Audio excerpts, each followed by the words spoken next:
You think ito lahat kasi sa inyo? Yes. Oh. So, tingnan ko kung paano ang etiquette nyo sa pagkain. Kasi marami kayo, parang kulang.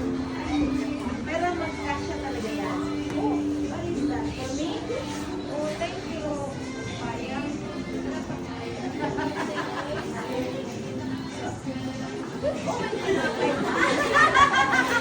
So, how do I carry this one? Mamaya meron ako meridiana papaya. So, congratulations for your celebrating our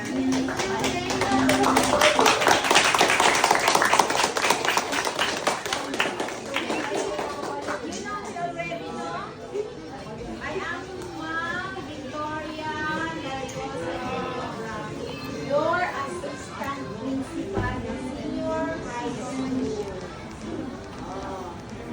So, senior high school, under ko ba ito? Grade 10 ito? Grade 8 po. Grade 8. Okay. Si Ma'am Nancy, under ni Ma'am Nancy sa junior high school.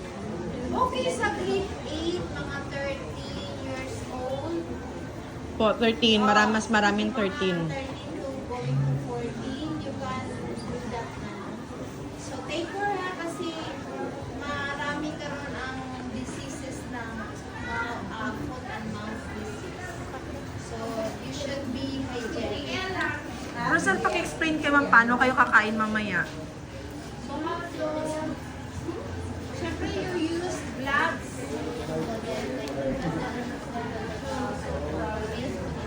Yeah, then mag-hand washing. Then okay, very good. Take care kasi it should be kuan.